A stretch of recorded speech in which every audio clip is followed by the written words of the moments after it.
गाड़ी से लेकर के अगर आपको हवाई जहाज तक का सफर किसी ने कराया है तो वो पूर्व की सरकार ही थी ना। किसी का नाम मीडिया को आप नहीं देखे, मीडिया है बचा ही नहीं कहीं। आज आप मीडिया नहीं बचा, ये सच्चाई है। मीडिया वाले के अगर पिछली सरकार ने पूछेगा तो जो तुम बेच रहे हो ये कहाँ से आया, ये तुम्हारे चाचा का तो है नहीं। तो मुसलमान तुम्हारे घरों में कैसे घुस जाएंगे? प्रधानमंत्री हिंदू, राष्ट्रपति हिंदू, गृह मंत्री हिंदू, रक्षा मंत्री हिंदू, तीनों सेनाओं के प्रमुख हिंदू रोज दलितों का बलात्कार करें, रोज रात को मनीषा वाल्मीकि का बलात्कार करके पेट्रोल छिड़क के हाथरस में जला। नमस्कार, मैं जुन मैसी। इस वक्त हम लोग जंतर मंत्र पे है। जंतर मंत्र पे हम लोग आज पत्रकारों से बात करेंगे कि तमाम मुद्दा जो है इस देश के अंदर, चाहे महंगाई हो, चाहे बेरोजगारी हो, चाहे महिला सुरक्षा की पर बात हो, लेकिन उस सारे मुद्दे को छोड़ के जो हम उलझुल बातों में उलझती है, सरकार हमें उलझाने की कोशिश करते हैं। यही हम लोग जानेंगे और समझेंगे कि आम जनता, ये पत्रकार क्या सोचते हैं। हमारे साथ सर है, हम उनसे बातचीत करते हैं। क्या सोचते हैं सर?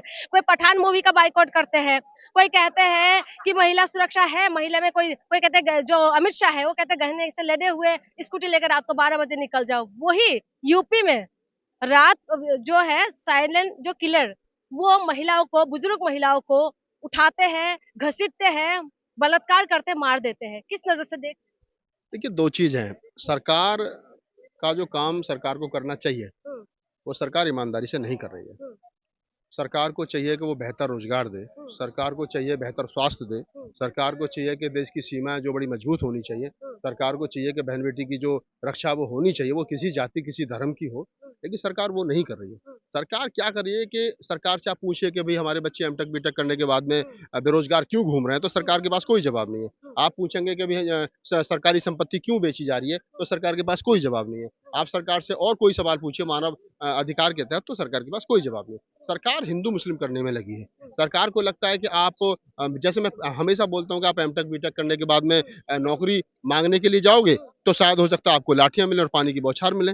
लेकिन अगर आप वहीं दूसरी तरफ अगर कावड़ लेने के लिए जाओगे तो हो सकता है सरकारी टीचर आपके पैर दबाएं। तो ये समझना चाहिए, सरकार आपको धर्म में उलझा करके रखना चाहती है। सरकार आपको धर्म में रहिए, मंदिरों में जाते रहिए, आप पढ़ लिख करके सवाल मत करिए। सरकार को समस्या हो रही है सवाल पूछने वाले लोगों से। आपके हमारे जैसे जो मुट्ठी भर लोग हैं जो सवाल कर रहे हैं, और ये बेसिक सवाल। अभी लोग धर्म के पे अंधे हैं। 2 साल 4 साल 10 साल के बाद में जब लोगों की उम्र निकल जाएंगी, जब एमटेक बीटेक करने के बाद उनके माँ बाप उनसे सवाल करेंगे कि तुम्हारी बीटेक कराने में 10 लाख लगे थे, 5 लाख लगे थे, 20 लाख लगे थे, एमबीबीएस कराने में इतना लगा था, ये शिक्षा दिलवाने में इतना लगा था, क्या हुआ? तुम तो धर्म को रक्षा बचाने के लिए जा रहे थे। तो रोजगार देने का वादा सरकार करे। अरे करे, तुम कहाँ मिला, किसको मिला मुझे बताओ। आज देश के अंदर एडवर्टाइजमेंट की सरकार चल रही है। देश के अंदर आप देखेंगे कि अगर 2 चीते आते हैं तो बड़े बड़े होर्डिंग लगाए जाते हैं। क्या इससे पहले चीते नहीं आए हैं? लेकिन सरकार जो है वो दिखाना चाहते हैं कि ये आज से पहले नहीं हुआ। क्योंकि जो ये मुझे लग रहा है कई बार तो ये जो दुनिया बनी है, ये जो भारत बसा है, ये साथ 2014 के बाद ही बसा है, उससे पहले था ही नहीं। नया भारत, नया भारत जो बसा है, इनको ये पता नहीं है कुछ लोगों को, कि इनको मालूम होना चाहिए कि बैलगाड़ी से लेकर के अगर आपको हवाई जहाज तक का सफर किसी ने कराया है तो वो पूर्व की सरकार ही थी। मैं किसी का नाम नहीं ले रहा, किसी की तारीफ नहीं कर रहा, मैं किसी का प्रवक्ता नहीं। लेकिन अगर आपको एक तख्ती से किटकन्ना से लेकर के आप कंप्यूटर तक आए हो तो वो भी एक कोई सरकार ही थी। ऐसा नहीं जो लोग ये कह रहे हैं कि पिछली सरकारों ने कुछ नहीं किया। तो मेरा सवाल है कि अगर पिछली सरकारों ने कुछ किया तो जो तुम बेच रहे हो ये कहाँ से आया, ये तुम्हारे चाचा का तो है नहीं। तो सरकार क्या है कि सरकार वो हिंदू मुसलमान में उलझा करके वो बेसिक मुद्दों से सरकार जो आम आदमी को भटका रही है। और इसका खामियाजा अभी लोगों को कुछ समझ में आ रहा है, कुछ आने लगा है, कुछ अभी 2-4 साल में और आ जाएगा। फिर पता चलेगा कि धर्म का जो धंधा है ये ज्यादा दिन तक चलने वाला नहीं है। लेकिन अमित शाह जाके झारखंड में जाके कह रहे हैं कि कुर्सी खाली कर दो, नौकरी अगर नहीं दे सकते हो। हाँ, तो कुर्सी खाली कर दो तो वहां पर भी खाली कर दो जहाँ बीजेपी की सरकार है। आप उत्तर प्रदेश के अंदर खाली करवाओ ना योगी जी से, क्यों नहीं मिल रही सरकार?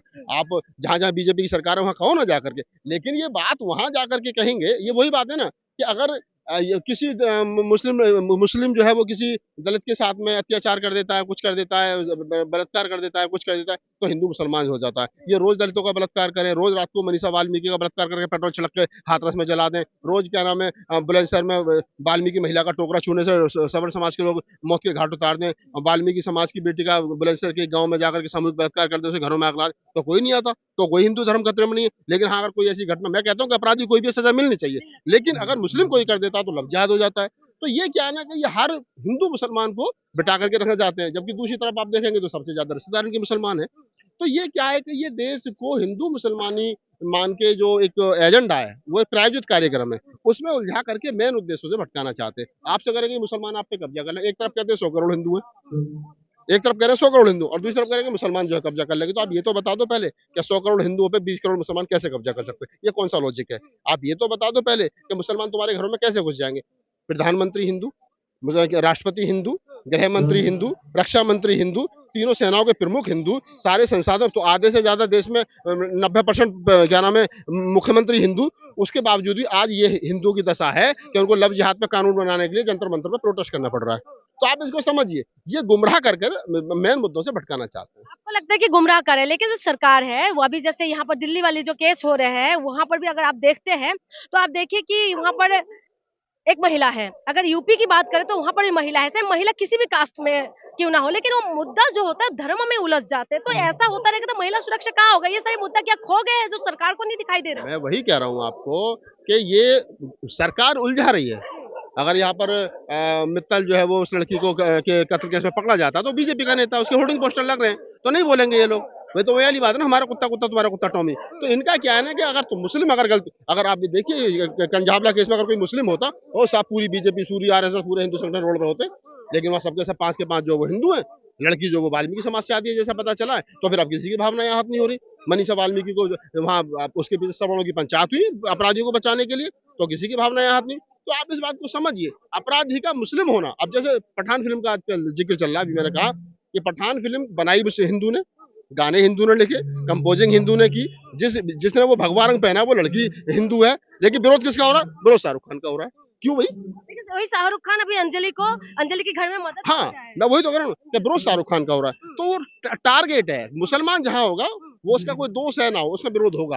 अरे विरोध करना तो उस डायरेक्टर का करो, उस गीतकार का करो, उस महिला का करो जिसने भगवा रंग पहना है। तो ये कहना, अब फिर ये भी हमारा फंडामेंटल राइट है भाई, हम क्या पहनेंगे, क्या खाएंगे, क्या नहीं करेंगे, ये हमारा राइट्स है ना, ये संवैधानिक अधिकार है ना। ये तय करने वाले मुट्ठीभर लोग कौन होते हैं? ये मुट्ठीभर वही लोग हैं जो एक रंग में, एक भाषा में, एक धर्म में इस देश को रंग देना चाहते हैं, जो कि भारतीय संविधान के खिलाफ है, भारतीय संविधान के प्रेम्बल के खिलाफ है, भारतीय संविधान के हर एक आर्टिकल के खिलाफ है। क्योंकि ये लोग अपने आप को संविधान से ऊपर मानते हैं, ये लोग अपने आप को एक खास जो धर्म ग्रंथ है मनुस्मृति, उसको थोप करके इसको हिंदू राष्ट्र बनाना चाहते हैं। एक लास्ट सवाल है सर, अभी राहुल गांधी कह रहे थे जो मीडिया है ये मीडिया के ऊपर लगाम लगा के खींच रहे हैं कोई, तो आप मानते हैं कि ऐसा हो रहा है, मीडिया पूरी तरह से स्वतंत्र नहीं? बिल्कुल, मैं पहले दिन से कह रहा हूँ, मीडिया को आप देखिए कि जिस अर्णब गोस्वामी को 2014 से पहले हम निष्पक्ष पत्रकार मानते थे, आज उसकी भाषा देख लीजिए, वो किस तरीके की भाषा, सनातन खतरे में, आर पार। मुझे तो लगता ही नहीं हम टीवी देख रहे हैं, हमें लगता है इंडिया पाकिस्तान के बॉर्डर पे बैठ करके युद्ध देख रहे हैं। तो ये क्या है ना कि ये माहौल बनाने का काम जो मीडिया ने किया है, और मीडिया को खास एजेंडा तय करके दे रखा, मीडिया उसी पे चल रही है। मीडिया को आप नहीं देखें, मीडिया है बचा ही नहीं कहीं। आज आप मीडिया नहीं बचा, ये सच्चाई है। मीडिया लोकतंत्र का चौथा स्तंभ होता है, वो नहीं बचा, ये सच्चाई है। तब मुझे और आपको खड़े होकर के जंतर मंतर पे बात करनी पड़ रही है, क्योंकि जो काम उन लोगों का था वो काम ईमानदारी से नहीं कर रहे हैं। तो आपके और मेरे जैसे, आप जैसे युवाओं को, मेरे जैसे लोगों को बाहर निकल करके माइक लेकर के निकलना पड़ा, ताकि हम आम लोगों की बात सुन सकें, रिकॉर्ड कर सकें और उसे यूट्यूब के माध्यम आगे पहुंचा सकें। अगर ये हम, मेरा क्या काम था? मैं कभी आदमी था, साहित्यकार था, मेरा काम लिखने पढ़ने का था। आपका कोई और काम होगा। आज रतनलाल जी, लक्ष्मण यादव जी अपना यूट्यूब चैनल चला रहे हैं, तो क्यों चला रहे हैं? वो सिर्फ इसलिए चला रहे हैं कि आम आदमी की भाषा जो दर्द है वो आगे तक जा सके। थैंक यू, धन्यवाद सर हमसे बात करने के लिए। तो देखिए ये थे पत्रकार है जो हम जानने की कोशिश कर रहे हैं कि हम जो लोगों से जुड़े हुए जो मुद्दा है, चाहे वो बेरोजगारी हो, चाहे वो महंगाई हो, चाहे महिला सुरक्षा की बात हो, तो हम जानने की ही कोशिश कर रहे थे कि जो सरकार बात करते हैं, सरकार जो कह रहे हैं कि हमने सबका साथ सबका विकास किया है, महिला को सम्मान में, भाजपा मैदान में तमाम तरीके की जो नारेबाजी करते हैं उसमें कितना सच्चाई है, वही जानने के लिए हम लोग यहाँ पहुंचे हैं कि सच्चाई में, बातों में, सरकार की बातों में कितना दम है। तो आपने सुना है कि लोग क्या कहते हैं। बहुत बहुत